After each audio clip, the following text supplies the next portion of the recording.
of payment. Let's see. So, balance of payment is a statistical statement that systematically summarizes for a specific period of time the monetary transaction of a economy with the rest of the world.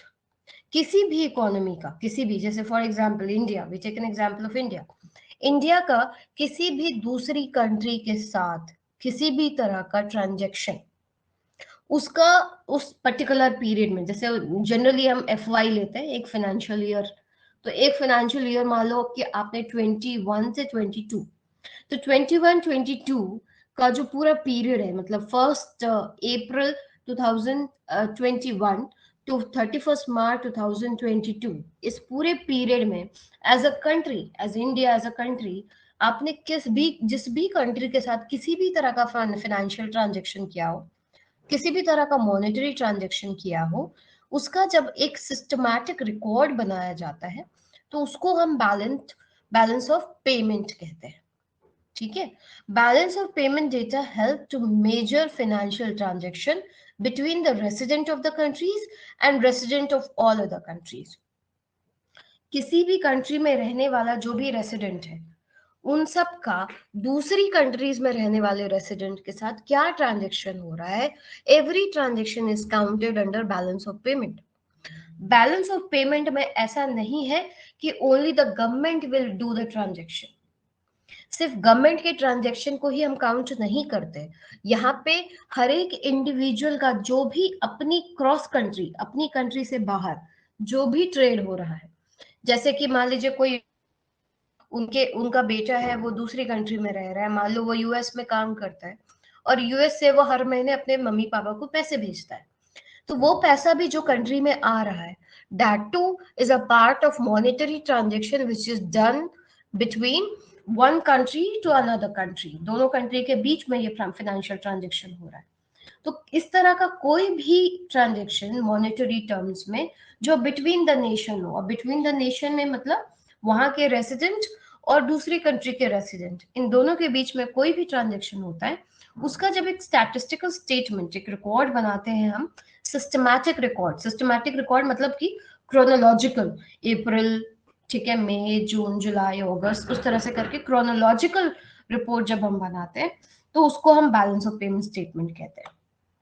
So balance of payment में क्या होता है कि the transactions include, किस तरह के transactions रहेंगे, चाहे हम किसी भी तरह का एक्सपोर्ट कर रहे हैं, किसी भी तरह का import of goods and services कर रहे हैं, एक्सपोर्ट इंपोर्ट का हिसाब रहेगा पूरा, इनकम फ्लोज रहेंगे, कैपिटल फ्लोज रहेगा, किसी भी तरह का गिफ्ट मिला है, जैसे मान लो गिफ्ट इन द सेंस कि अगर से कोई दूसरी कंट्री है, उसको लगता है कि इंडिया में बहुत सारा कोई ऐसा जगह है जहाँ पे बहुत पुअर है, या फिर आप मान लीजिए कोई मिशनरी है, वो इंडिया में रह रहे क्रिश्चियन कम्युनिटी या फिर चर्च के लिए, मान लो हो सकता है वो 2 करोड़ रुपए दी कि नहीं चर्च को खूब बड़ा सा बना दो, तो दैट इज अ गिफ्ट। तो किसी भी तरह का गिफ्ट हो या similar one sided transaction of money या ट्रांसफर ऑफ पेमेंट हो, वो सब ट्रांजेक्शन बैलेंस ऑफ पेमेंट में रिकॉर्ड किया जाता है। सो balance of payment is an accounting statement. ठीक है, ये एक अकाउंटिंग स्टेटमेंट है, double entry book keeping system से ही इसको मेंटेन किया जाता है, जैसे कि नॉर्मली सारे जर्नल्स को हम करते हैं। So all currency inflows are recorded as credit. जितना भी तरह का जो हमारे पास इनफ्लो हो रहा है, जितना भी पैसा हमारे पास आ रहा है, सब क्रेडिट साइड में रहेगा, और जितना भी आउटफ्लो हो रहा है, जितना भी पैसा हम दे रहे हैं किसी को, तो वो हमारे डेबिट साइड में होगा। ठीक है, तो credit indicate the sign of surplus and debits indicate minus sign. जितनी भी तरह का आउटफ्लो हो रहा है, जितना भी पैसा हम दे रहे हैं, वो डेबिट में रहेगा, और जितना भी इनफ्लो है वो क्रेडिट में रहेगा। तो इनफ्लो हमेशा, हमारे पास जो पैसा आना चाहिए वो ज्यादा होना चाहिए इन कंपैरिजन जो पैसा हमें देना है या जो पैसा हम दे रहे हैं। ठीक है, तो अगर हमारा क्रेडिट साइड हमेशा सरप्लस इंडिकेट करेगा और डेबिट साइड हमारा माइनस साइन इंडिकेट करेगा, तो हमारी कोशिश यही रहनी चाहिए कि हमेशा क्रेडिट साइड में ज्यादा नंबर्स हो in comparison to debit side. So balance of payment is an accounting statement. अभी क्या होता है कि क्योंकि अकाउंटिंग स्टेटमेंट है, तो इसमें 4 तरह के अकाउंट्स बनाए जाते हैं। ठीक है, पहला होता है करंट अकाउंट, दूसरा होगा कैपिटल अकाउंट, तीसरा unilateral account and fourth is official reverse account. ठीक है, तो ये क्या क्या होता है चारों account, let's see. Current account में क्या चीजें रहेंगी? करंट अकाउंट जो पहला अकाउंट बनाते हैं, पहला अकाउंट स्टेटमेंट, वो होता है करंट अकाउंट। करंट अकाउंट में we record flow of goods and services and transfer. जितने भी तरह का flow of goods and service होगा वो सब कुछ हम करंट अकाउंट पे लिखेंगे। Current account itself can be broken into two parts. यहाँ पे दो तरह का ट्रांजेक्शन होगा जिसमें जो करंट अकाउंट में हम लिखेंगे, पहला होता है बैलेंस ऑन ट्रेड एंड दूसरा होता है balance on invisibles. Balance on trade मतलब होता है deals with export and import of merchandise और विजिबल्स, ऐसी जो भी चीजें जो हम देख सकते हैं। ठीक है, जितने भी हमारे टैंजिबल चीजें होती हैं उसका अगर हम एक्सपोर्ट एंड इंपोर्ट कर रहे हैं तो उसको हम बैलेंस ऑफ ट्रेड में लिखेंगे। ठीक है, दूसरा होता है बैलेंस ऑन इनविजिबल्स, ऐसी चीजें जो हमारे इनटैंजिबल एसेट्स में आ जाती हैं, या फिर ऐसी चीजें जिसको जो हमारे लिए जो विजिबल कैटेगरी में नहीं आएंगी, जैसे कि net receipt on invisible such as dividend, जो हम डिविडेंड दे रहे हैं, इंटरेस्ट ऑन फॉरेन इन्वेस्टमेंट दे रहे हैं, रॉयल्टीज दे रहे हैं पेटेंट्स का, या फिर ट्रेडमार्क्स देते हैं, ट्रेडमार्क्स हमने कुछ लिया या ट्रेडमार्क्स हमने कुछ अपना बेचा उसके लिए, फिर ट्रैवल कोई कर रहा है उसमें, क्योंकि नथिंग इज लाइक वहां पे हम कुछ भी विजिबल रिकॉर्ड नहीं कर रहे, कोई टैंजिबिलिटी नहीं है। कोई यहाँ से वहां गया, मेडिकल इंश्योरेंस, मतलब मान लो कि कोई यहाँ इंडिया में है और वो यूएस में जाता है अपना इलाज कराने के लिए, या फिर कोई ऐसा बंदा है जो मान लो बाहर कंट्री से जैसे यूएस वगैरह से इंडिया में आया घूमने के लिए, तो किसी भी तरह का ट्रैवल, जैसे यहाँ से लोग मालदीव्स जा रहे हैं या फिर बैंकॉक जा रहे हैं, तो वो अगर हम इस ट्रांजेक्शन को रिकॉर्ड करेंगे, क्योंकि everything has to be recorded, तो ये जो रिकॉर्ड होगा ट्रैवल का, इंश्योरेंस का, बैंकिंग का, ट्रांसपोर्टेशन का, या किसी भी तरह का यूनिलैटरल ट्रांसफर्स का, वो सब कुछ। यूनिलैटरल ट्रांसफर ऐसा होता है जो पैसा हमारे पास आ जाता है जिसको हमको वापस नहीं करना है। ठीक है, तो जैसे अभी बेटा यूएस में है और उसने मम्मी पापा को पैसे भेज दिए, that is a unilateral transfer, उस पर हमको कोई इंटरेस्ट वापस नहीं करने की जरूरत है। तो balance on trade and balance on invisible दो तरह के जो ट्रांजेक्शन होंगे उसको हम करंट अकाउंट में लिखेंगे। उसके बाद आता है कैपिटल अकाउंट। कैपिटल अकाउंट में हम रिकॉर्ड करते हैं all public and private investment and lending activity. हमारे पास जो भी इन्वेस्टमेंट आया और हमने जो लेंडिंग करा, दोनों का रिकॉर्ड इसमें रखा जाता है। ठीक है, करंट अकाउंट में हम एक्सपोर्ट इंपोर्ट का हिसाब रखते थे, कैपिटल अकाउंट में हम रखते हैं कि हमारी कंपनीज के ऊपर किसने कितना पैसा लगाया है, किस भी, जैसे मान लो किसी भी बिजनेस में, जैसे हमने एफआईआई अलाउ करा, अगर फॉरेन इन्वेस्टमेंट, डायरेक्ट इन्वेस्टमेंट जो था, एफडीआई जिसको हम कहते हैं, जैसे कि इंडिया की कंपनी थी ICICI, ICICI was a bank, और प्रूडेंशियल जो कि इंडियन कंपनी नहीं है, यूएस बेस्ड कंपनी है, प्रूडेंशियल जब इंडिया में आई, उन्होंने पूरे बिजनेस में दोनों ने मिलकर के ICICI Prudential Life Insurance Company limited India में खोला। तो 74% of the stakes from was from Indian company जो कि आईसीआईसीआई प्रूडेंशियल थी, जिनका कि अगर 100 रुपए बिजनेस में खर्च होना था तो 74 रुपीज उन्होंने लगाया, और 26 रुपीज जो प्रूडेंशियल लाइफ इंश्योरेंस कंपनी थी, प्रूडेंशियल जब इंडिया में आई तो पूरे इन्वेस्टमेंट का 26 रुपीज मतलब 26% उन्होंने लगाया। तो ये क्या है, एक तरह का डायरेक्ट इन्वेस्टमेंट है। तो जो भी किसी भी तरह का डायरेक्ट इन्वेस्टमेंट हो जो कि कंट्री में हो रहा, किसी भी तरह का पोर्टफोलियो इन्वेस्टमेंट हो रहा है जो between the stocks and all, उसमें हम कोई होता है ना कि आप बाहर की कंट्री का स्टॉक खरीद सकते हैं, आप नैस्डैक में ट्रेड कर सकते हैं, कोई बाहर का बंदा है वो हमारे यहाँ एनएससी में फ्यूचर में ऑप्शन में ट्रेड कर सकता है। तो डायरेक्ट इन्वेस्टमेंट हो रहा हो, पोर्टफोलियो इन्वेस्टमेंट हो रहा हो, या फिर किसी भी तरह का कैपिटल इन्वेस्टमेंट, कोई आके हमारे यहाँ पे जमीन खरीद रहा है, बिल्डिंग्स खरीद रहा है, इंफ्रा खरीद रहा है, कैपिटल में किसी भी तरह का इन्वेस्टमेंट कर रहा है, उन सब का हम कोई भी रिकॉर्ड रखते हैं तो उसको हम कैपिटल अकाउंट में लिखेंगे।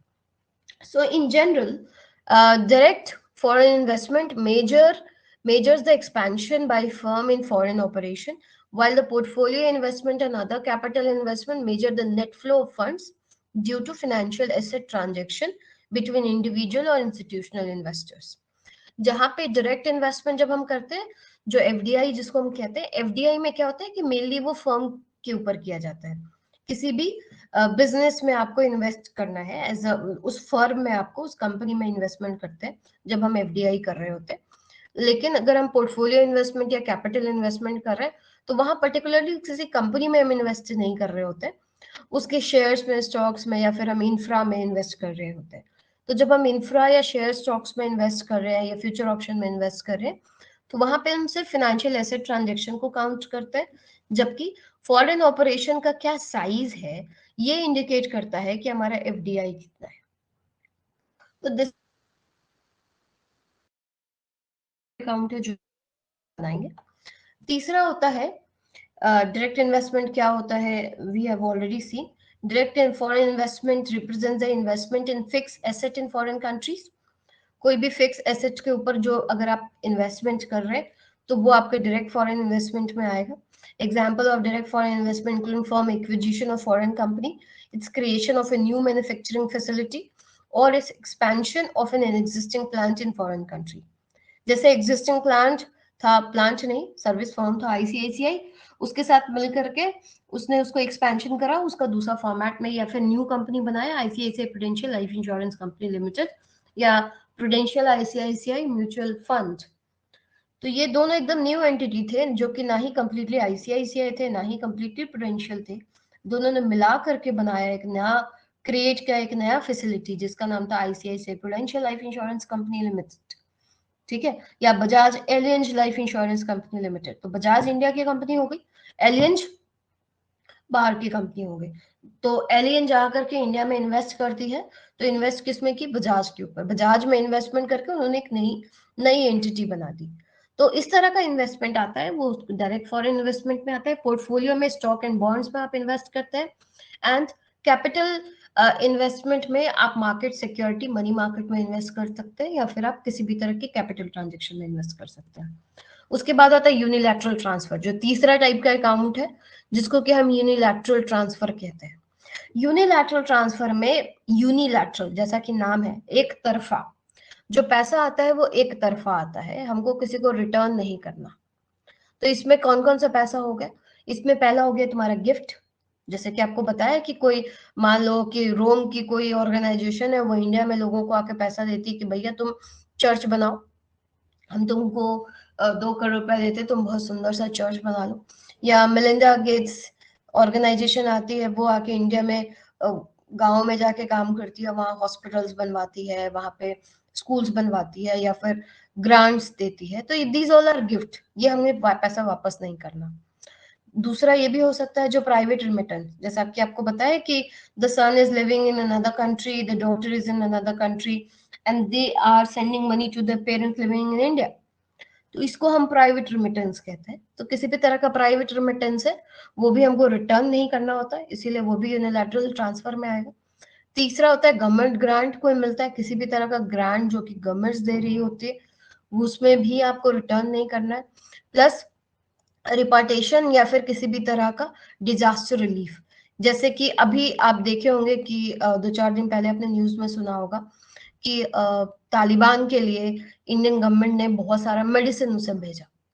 तो एक जगह इंडियन गवर्नमेंट मेडिसिन का ट्रेड भी करती है, उसको मेडिसिन को बेच भी रही है। मेडिसिन जो कोरोना के लिए हम जो वैक्सीन यूज कर रहे हैं, इंडियन गवर्नमेंट उस पूरे उसको बेचती भी है, और साथ साथ में वो गिफ्ट भी करती है, डिजास्टर रिलीफ में भी देती है। तो तालिबान में उसने डिजास्टर रिलीफ में वहां पे दिया, क्योंकि उनके पास पैसा नहीं है, वो नहीं खरीद सकते, तो भैया हमने उन्हें वैक्सीन वो गिफ्ट में दे दिया। तो that vaccine will also count as a transaction. या किसी भी तरह का डिजास्टर रिलीफ, इंडिया में किसी भी तरह का डिजास्टर आता है, जैसे ये आ गया, तूफान आ गया, सुनामी आ गया, तो बहुत सारी कंट्रीज थी जिन्होंने हेल्प के तौर पे पैसे दिए। जैसे केदारनाथ की ट्रेजेडी हुई, उसमें बहुत सारी कंट्रीज ने अपने पैसे भेजे यहाँ पे कि भाई the country is in pain, we need to help them. तो इस तरह का कोई भी ट्रांजेक्शन अगर होता है, तो उसको हम यूनिलैटरल ट्रांसफर्स कहते हैं, जिसका कि हमें वापस नहीं करना होता, तो हमेशा वो सिर्फ क्रेडिट साइड में लिखा हुआ रहेगा। उसके बाद आता है official reserve account. Official reserve account measures the changes in holding of gold and foreign currencies by official monetary institution. ठीक है, ये बहुत इंपॉर्टेंट है, इंपॉर्टेंट इन द सेंस कि मेनली ये इंडिकेट करता है financial health of the country. और यहाँ पे क्योंकि जैसा आपको मालूम ही है कि गोल्ड स्टैंडर्ड्स, हम पूरी दुनिया में गोल्ड स्टैंडर्ड्स यूज करते हैं, और जितनी ज्यादा गोल्ड जिस कंट्री के पास है मतलब वो कंट्री उतनी ज्यादा रिच है। So this account measures changes in holding of gold and foreign currencies by official monetary institution. उस कंट्री में जो भी गवर्नमेंट है, उस गवर्नमेंट ने के पास कितना गोल्ड रिजर्व है और कितना ज्यादा फॉरेन करेंसी का रिजर्व है, वो उसको हम काउंट करते हैं ऑफिशियल रिजर्व अकाउंट में। The change in official reserve measures a nation surplus और deficit on its current and capital transaction by netting reverse liabilities from reverse asset reserve asset, ठीक है, sorry, netting reserve liabilities from reserve asset.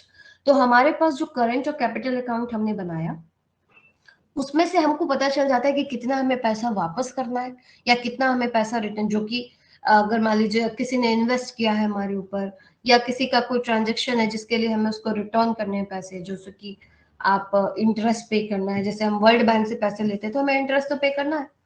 आपने सुना होगा कि US ने पाकिस्तान को बहुत सारा लोन दिया हुआ है, या चाइना ने बहुत सारा लोन दिया हुआ है पाकिस्तान को, तो वो तो उन्हें पैसा रिटर्न करना है ना। तो ये जो पैसा जो रिटर्न करते हैं, ये हम कैसे करते हैं, ये मेनली हम रिटर्न करते हैं हमारे गोल्ड रिजर्व के साथ। उसको नेट किया जाता है कि भैया ठीक है, इतना पैसा तुम्हारा बाकी है तो तुम हमारे इतना गोल्ड ले लो। तो उस तरह से एक मैकेनिज्म है जिसमें कि हमारा जो रिजर्व एसेट है उसी के थ्रू हम अपने लाइबिलिटीज को क्लियर करते हैं। तो ये पूरा अकाउंट का जो ट्रांजेक्शन है ये हम ऑफिशियल रिजर्व अकाउंट में रखते हैं। And one for example a surplus will lead to increase in official holding.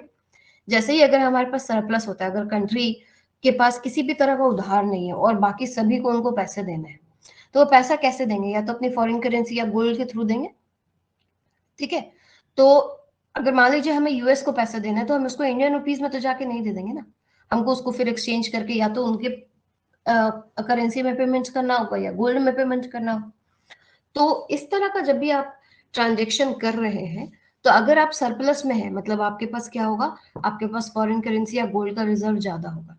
अगर आप डेफिसिट में है तो यही चीज उल्टा हो जाएगा, आपके पास ये फॉरेन करेंसी या गोल्ड रिजर्व कम हो जाएगा। क्यों? क्योंकि आपको अपना पैसा निकाल के उसको उसको देना है। तो deficit will normally cause a reduction in these assets. So this is official reserve account. So this is all about balance of payment.